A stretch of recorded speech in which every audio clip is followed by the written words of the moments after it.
Assalamualaikum warahmatullahi wabarakatuh. Alhamdulillahirrabbilalamin.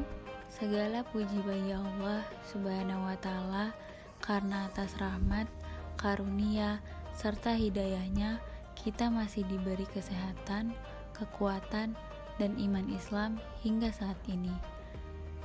Pada video kali ini, saya, Kalisa Khairunisa, dan teman saya, Tania Widianingrum, akan menyampaikan materi mengenai nilai Islam dalam toleransi.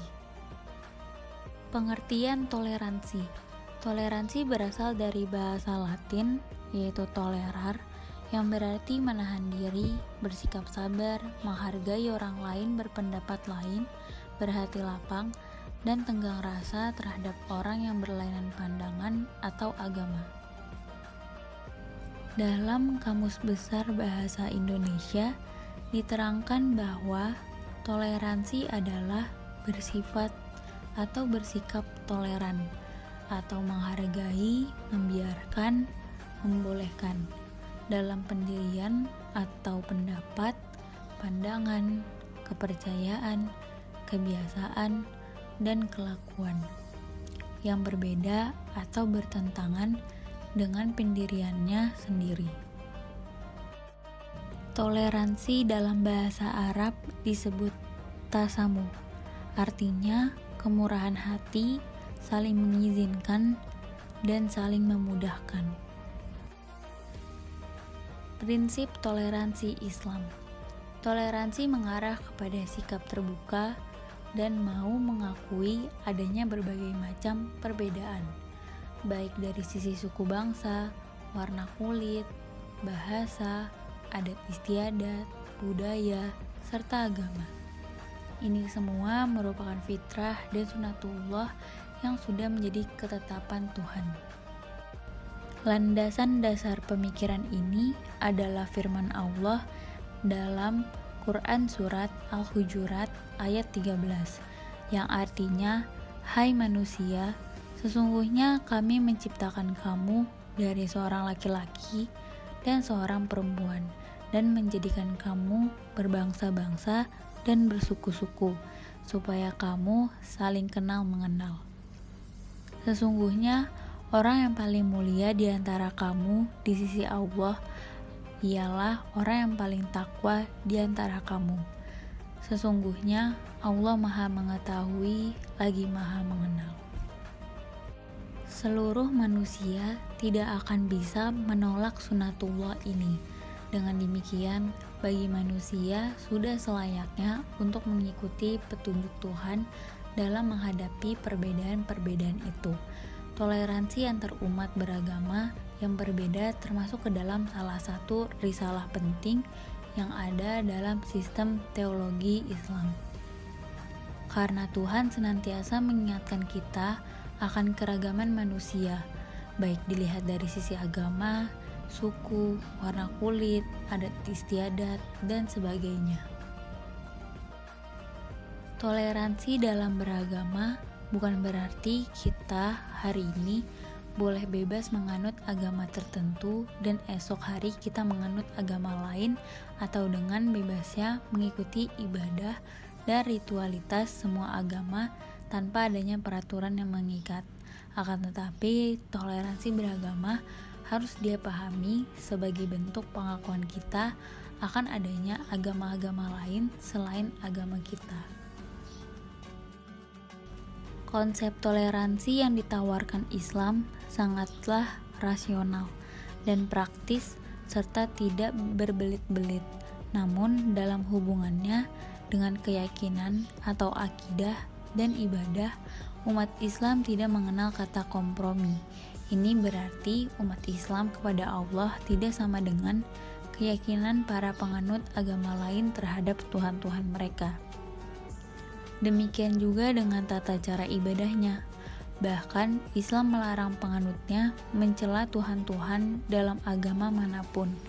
Maka kata tasamuh atau toleransi dalam Islam bukanlah barang baru, tetapi sudah diaplikasikan dalam kehidupan sejak agama Islam itu lahir. Ada beberapa ayat di dalam Al-Quran yang bermuatan toleransi. 1. Toleransi dalam keyakinan dan menjalankan peribadahan. Kebenaran itu hanya ada pada Islam dan selain Islam adalah batil. Allah Subhanahu wa Ta'ala berfirman, sesungguhnya agama yang diridhoi di sisi Allah hanyalah Islam. Ada pada surat Ali Imran ayat 19.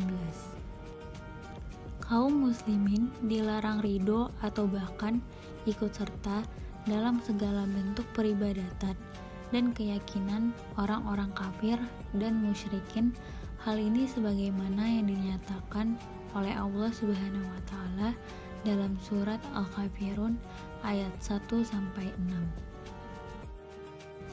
Artinya, katakanlah, hai orang-orang kafir, aku tidak akan menyembah apa yang kamu sembah, dan kamu bukan penyembah Tuhan yang aku sembah, dan aku tidak pernah menjadi penyembah apa yang kamu sembah, dan kamu tidak pernah pula menjadi penyembah Tuhan yang aku sembah. Untukmu agamamu, dan untukkulah agamaku. Surah ini adalah surat pembebasan diri orang beriman dari perbuatan orang-orang musyrik, dan surat ini memerintahkan orang beriman untuk membebaskan diri dari perbuatan orang-orang kafir. 2. Toleransi hidup berdampingan dengan agama lain.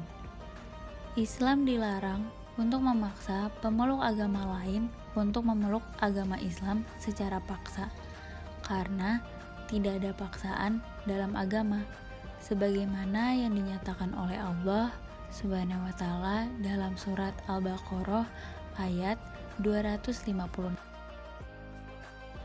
Artinya, tidak ada paksaan untuk memasuki agama Islam. Sesungguhnya telah jelas jalan yang benar daripada jalan yang sesat. Karena itu, barang siapa yang ingkar kepada tauhid dan beriman kepada Allah, maka sesungguhnya ia telah berpegang kepada buhul tali yang amat kuat yang tidak akan putus, dan Allah Maha Mendengar lagi Maha Mengetahui.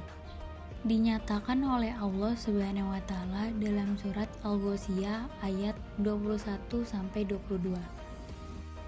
Artinya, maka berilah peringatan, karena sesungguhnya kamu hanyalah orang yang memberi peringatan. Kamu bukanlah orang yang berkuasa atas mereka.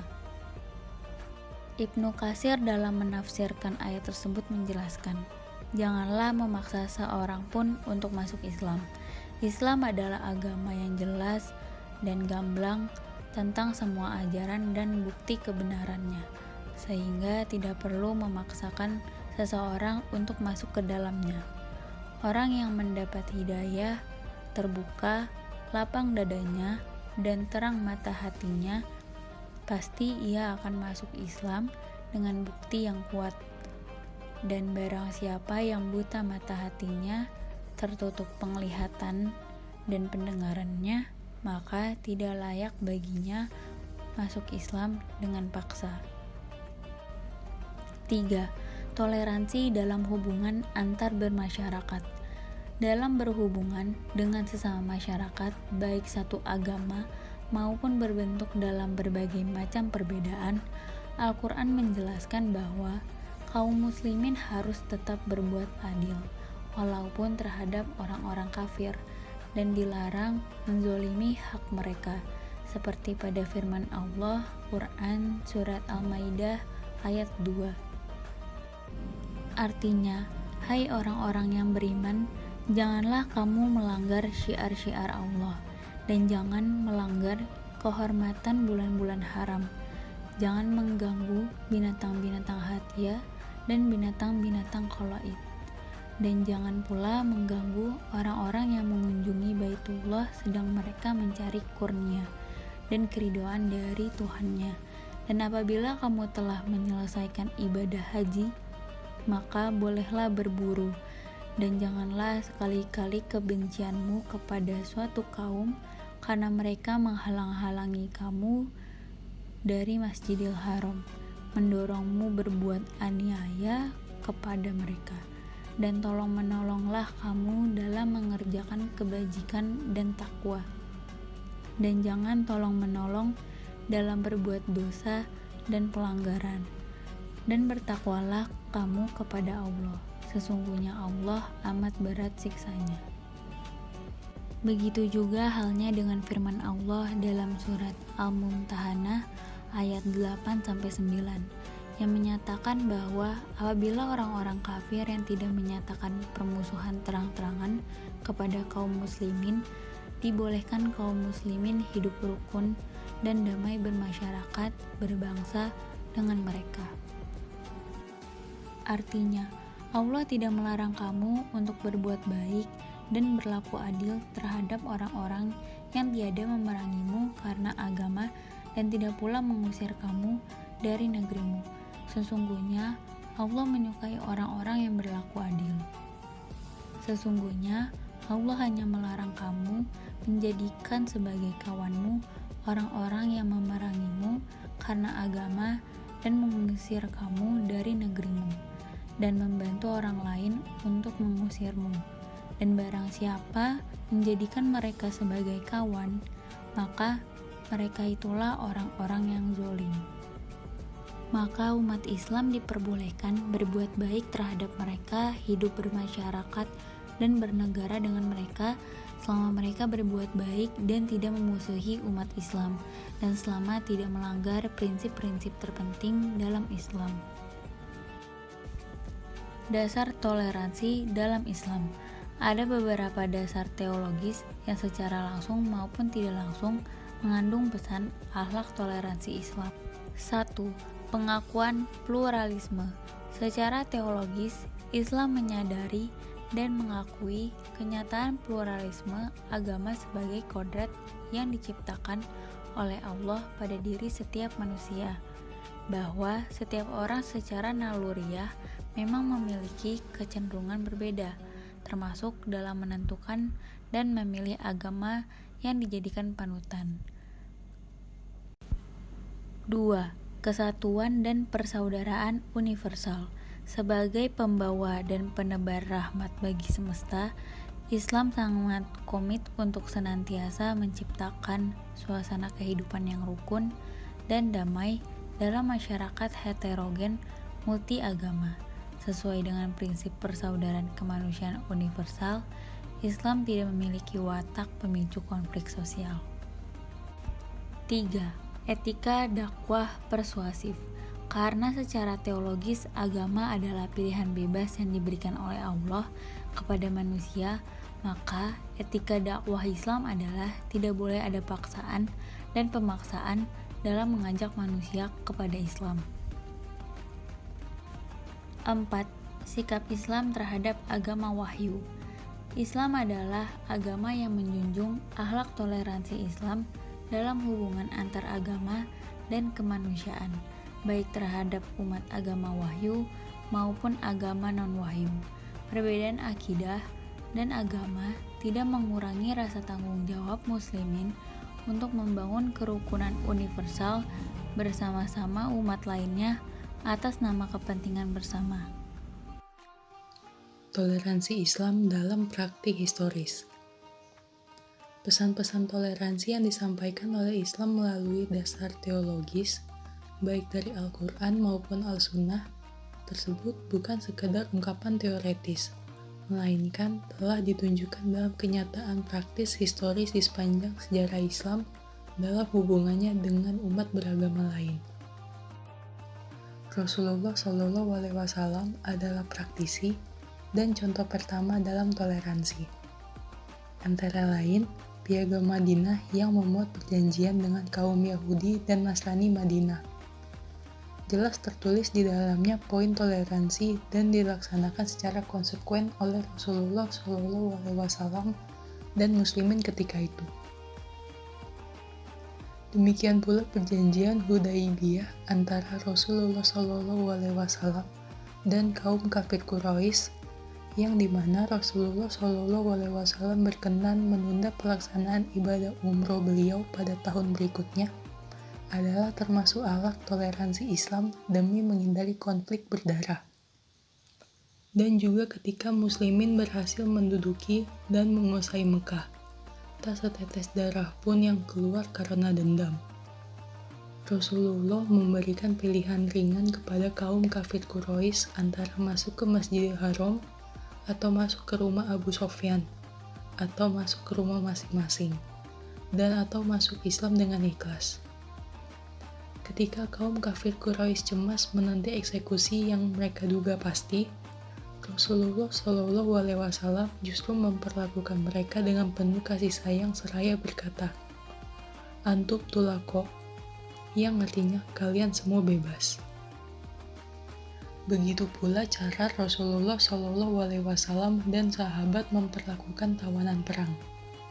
Tidak ada yang dihukum pancung, melainkan hanya diwajibkan membayar jizyah, atau bagi yang pandai tulis baca, diwajibkan mengajari anak-anak muslimin tulis baca, dan kemudian mereka dibebaskan.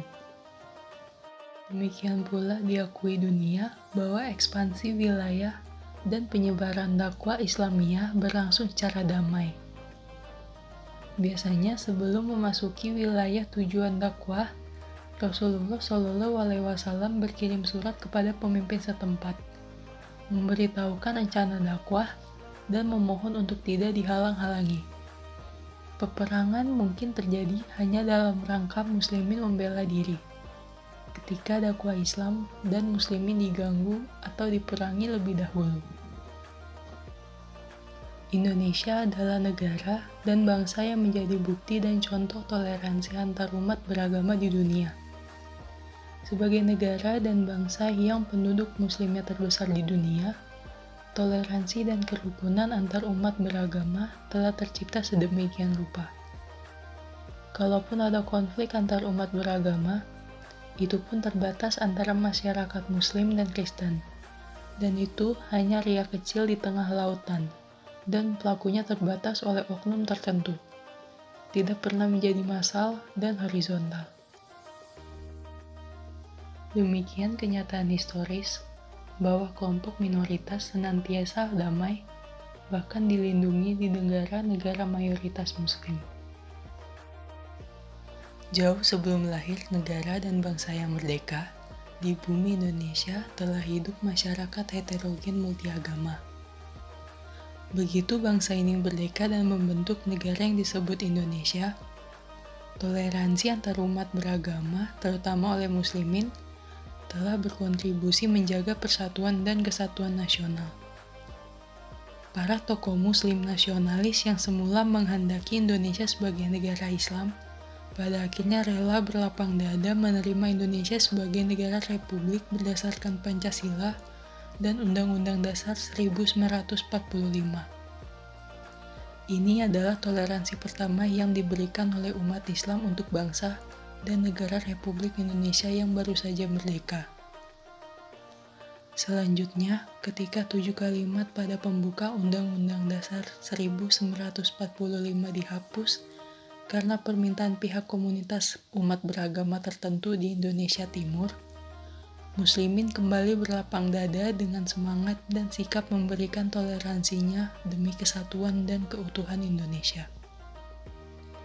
Sejak awal masa kemerdekaan sampai sekarang, pemerintah Indonesia menyadari pentingnya toleransi dan kerukunan antarumat beragama demi kesatuan nasional dan keutuhan negara kesatuan Republik Indonesia. Maka pemerintah secara aktif terus-menerus berupaya membangun dan mengawasi jalannya toleransi ini demi terciptanya kerukunan segitiga, yaitu kerukunan interumat beragama, antar umat beragama, dan antara umat beragama dan pemerintah. Upaya pemerintah dan umat beragama terus membangun dan intensif memelihara toleransi dan kerukunan nasional segitiga ini. Keberadaan agama diakui dan sangat dijunjung tinggi secara konstitusional, sehingga pemerintah memiliki perhatian khusus terhadap dan mempunyai wewenang mengatur kepentingan umat beragama serta mengawasi aktivitas keagamaan di negeri ini, agar tetap dalam bingkai Pancasila demi menjaga kerukunan dan kesatuan bangsa. Indonesia bukan negara agama dan bukan negara sekuler, tetapi negara Pancasila. Pancasila mengakui dan menjunjung tinggi keberadaan agama serta mengapresiasi nilai-nilai agama. Selanjutnya adalah kendala toleransi antar umat beragama. Secara teoretis dan logis, semua umat beragama mendambakan kehidupan damai tanpa konflik, termasuk konflik atas nama agama karena berbeda. Tidak ada agama yang menganjurkan kekerasan dan konflik, namun kenyataannya, toleransi yang menjadi syarat kerukunan dan kedamaian sosial tersebut tidak mudah diwujudkan tanpa kendala. Masih ada kendala yang selalu muncul di sekitar upaya mewujudkan toleransi antar umat beragama. Antara lain sebagai berikut. Yang pertama, fanatisme dan radikalisme. Penganut masing-masing agama mesti meyakini kebenaran agamanya secara mutlak tanpa keraguan. Namun, dengan keyakinan yang teguh ini, ada sebagian umat beragama yang fanatik ekstrim, yaitu yang mengaku agamanya yang paling benar dan menyalahkan semua agama lain. Dengan kebenaran tunggal yang diklaim, kelompok ini secara radikal ingin meluruskan yang lain yang dipandang salah, atau dengan alasan kewajiban menyampaikan misi kebenaran yang diwajibkan oleh Tuhannya, lalu menerobos batas toleransi dan melakukan intervensi bahkan agresi terhadap komunitas agama lain. Fanatik dalam arti teguh meyakini kebenaran agama yang dianut adalah suatu keniscayaan. Sebab, apa artinya sebuah pengakuan menjadi penganut agama tertentu tetapi tidak meyakini kebenarannya? Tetapi, fanatisme yang mengklaim agamanya paling benar dan menyalahkan bahkan menyatakan sesat agama lain jelas suatu sikap yang pasti menimbulkan gejolak sosial. Lebih-lebih bila fanatisme ini dilengkapi dengan radikalisme. Alamatnya akan muncul tindak kekerasan atas nama agama dengan memaksa orang lain harus berkonversi. Fanatisme dan radikalisme agama ini sudah barang tentu menjadi penghalang dan penghilang toleransi dan kerukunan umat beragama sukar terjadi. Fanatisme dan radikalisme ini tidak hanya terjadi dalam hubungan antar umat beragama, tetapi justru lebih sering terjadi di intern umat suatu agama, terutama di dalam aliran-aliran. Semua orang dan semua pihak harus bijaksana, bahwa untuk menyatakan agamanya atau pahamnya yang paling benar, tidak seyogianya menghakimi yang lain salah, apalagi dengan tuduhan sesat. Sekali Anda menyalahkan, apalagi menilai sesat orang lain hanya karena nafsu fanatik ekstrim, maka orang lain akan balas menyalahkan Anda 10 kali dan lebih ekstrim lagi. Dan akibatnya, konflik atas nama agama pun tidak terhindari. Fanatisme dan radikalisme jelas menjadi salah satu kendala, bahkan ancaman bagi toleransi intern dan antar umat beragama. Yang kedua, penyebaran suatu agama kepada umat agama lain. Agama, oleh para ahli, lazim dibedakan kepada agama misi dan non-misi. Agama misi adalah yang meyakini dan mengemban keharusan mengembangkan ajaran agamanya secara universal ke seluruh umat manusia. Kini ada dua agama besar yang digolongkan kepada agama misi, yaitu Kristen dengan gerakan misionarisnya dan Islam dengan gerakan dakwahnya. Sementara agama non-misi adalah yang tidak menganggap penyebaran agama sebagai kewajiban. Mereka pasif dan tidak merasa ada keharusan mengajak orang lain kepada agamanya, seperti agama Yahudi, Hindu, dan Buddha. Masing-masing agama misi berkeyakinan bahwa usaha dan aktivitas menyebarkan agama untuk meraih penganut sebanyak-banyaknya adalah kewajiban melaksanakan perintah Tuhan. maka upaya dakwah atau penyiaran agama harus dilakukan semaksimal mungkin di segenap penjuru dunia dan terhadap seluruh manusia. Tetapi, apabila penyebaran suatu agama diarahkan kepada orang-orang atau masyarakat yang sudah beragama tertentu, maka akan menjadi kendala bahkan ancaman bagi toleransi dan kerukunan. Karena konflik atas nama agama tidak terhindarkan dan sangat sukar untuk dihentikan. Pihak yang menyebarkan merasa benar karena yakin yang dilakukannya adalah perintah dan kewajiban dari Tuhan. Namun, pihak yang menjadi sasaran penyebaran juga benar, karena membela akidah dari permutatan adalah perintah Tuhan dan kewajiban juga. Eksesnya konflik atas nama agama pasti terjadi dan sangat sulit diatasi. Yang ketiga, sinkretisme. Di dalam praktik toleransi, sering muncul perilaku berlebihan yang mengarah kepada nuansa sinkretisme, yang di Indonesia disebut toleransi kebablasan. Sinkretisme yang dimaksud di sini tentu saja tidak sama dengan fenomena sinkretisme yang terjadi antara Hindu dan Buddha, melainkan dalam arti sikap kompromistis, mencampur adukan akidah dan ibadah antar agama. Misalnya, seorang umat agama tertentu ikut serta dalam pelaksanaan ibadah tertentu dari agama tertentu yang bukan agamanya. Perilaku kompromistis sinkretis ini pernah ditawarkan oleh tokoh kafir Quraisy kepada Nabi Muhammad SAW. Mereka mengajak Nabi agar mau berkompromi dengan perilaku. Sesekali kafir Quraisy ikut ibadah Islam dan sebaliknya. Sesekali Nabi ikut melaksanakan ibadah kafir Quraisy. Ajakan kompromistis mengarah sinkretis ini langsung dijawab dengan penolakan tegas oleh Al-Quran Surat Al-Kafirun ayat 1-6 yang artinya, "Katakanlah hai orang-orang kafir, aku tidak akan menyembah apa yang kamu sembah dan kamu bukan penyembah Tuhan yang aku sembah. Dan aku tidak pernah menjadi penyembah apa yang kamu sembah dan kamu tidak akan pernah pula menjadi penyembah Tuhan yang aku sembah. Untukmulah agamamu dan untukkulah agamaku."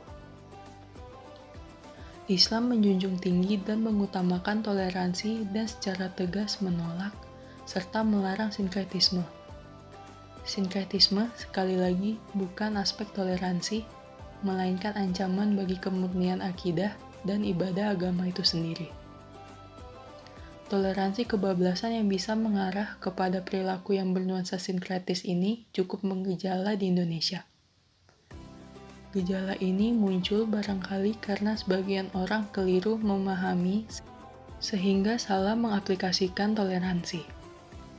Toleransi kebablasan atau yang salah kaprah ini justru berpotensi menimbulkan masalah kontroversial yang rawan berujung konflik internal dalam satu agama, terutama di kalangan muslimin Islam. Seperti telah disinggung, sangat ketat memelihara kemurnian akidah dan ibadah, dan ini merupakan kewajiban kolektif muslimin. Maka, kalau ada individu umat berlaku sinkretis, kontan menimbulkan reaksi antipati dari individu-individu yang lain. Contoh, sampai sekarang masih menjadi perdebatan dan silang pendapat di kalangan ulama soal hukum boleh tidaknya seorang muslim mengucapkan selamat Natal atau menghadiri kegiatan jamuan Natal. Sehingga Majelis Ulama Indonesia atau MUI pernah mengeluarkan fatwa pelarangan terhadap tindakan yang dipandang sinkretis ini. Fatwa ini tetap ditentang oleh sebagian ulama atau intelektual muslim sampai saat ini.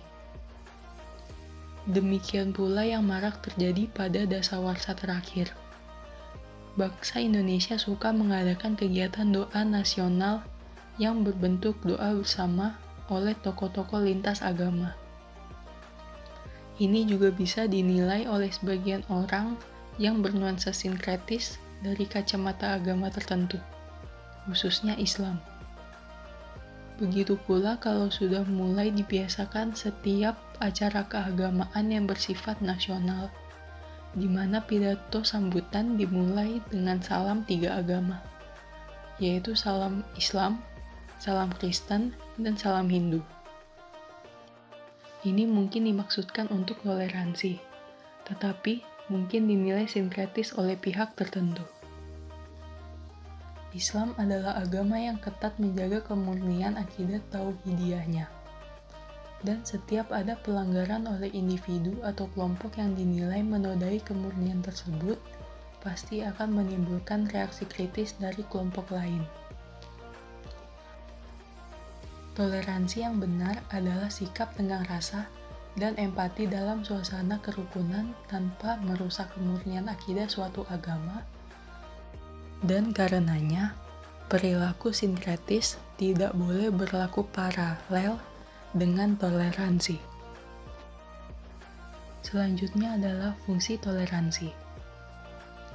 Toleransi atau tasamuh adalah ajaran dalam Islam yang memiliki hikmah dan fungsi.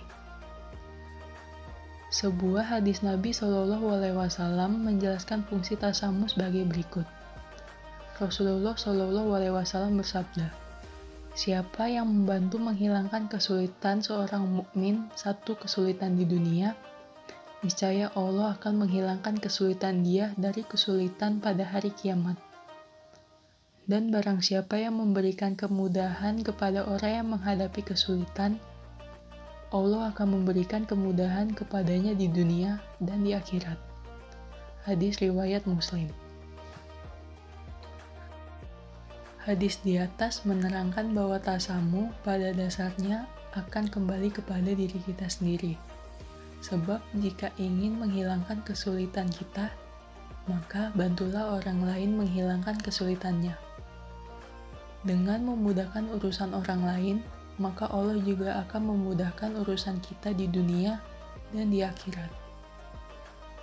Selain itu, fungsi tasamuh adalah pertama, membuat para pelakunya semakin memiliki banyak saudara karena sikap rendah hati dan mudah menghargai pendapat orang lain.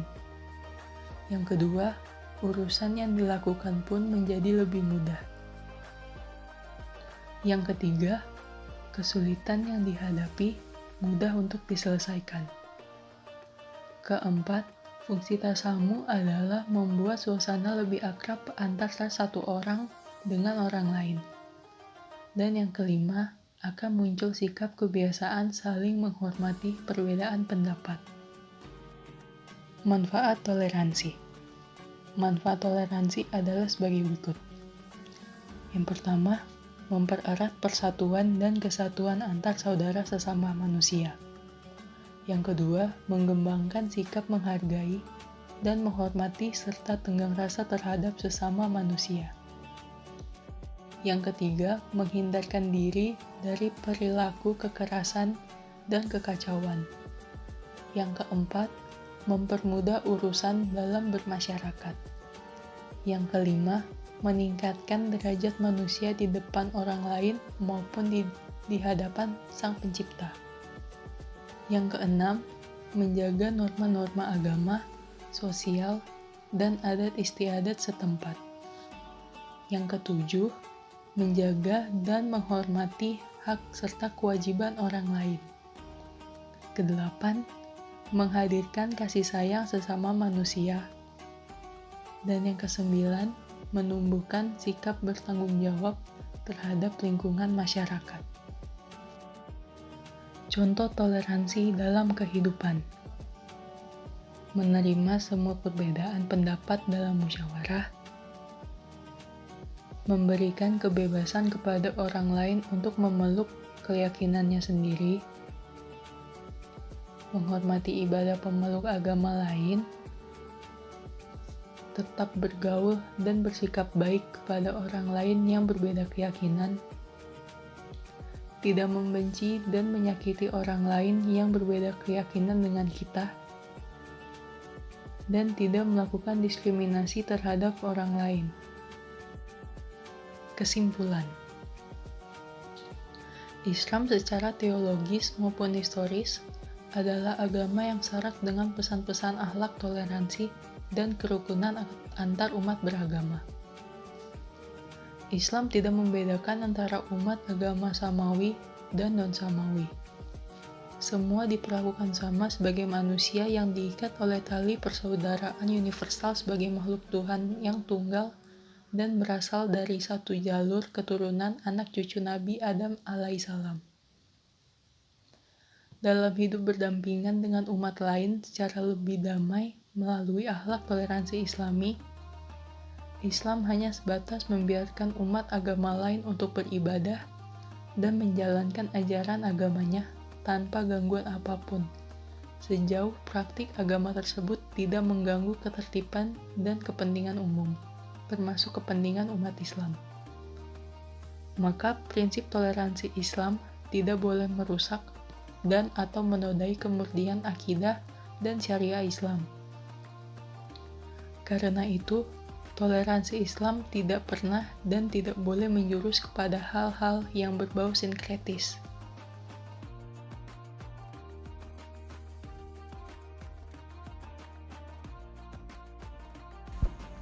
Sekian materi dari kami mengenai nilai Islam dalam toleransi. Semoga materi yang kami berikan dapat bermanfaat dan kita semua menjadi pribadi yang lebih baik sesuai ajaran Islam.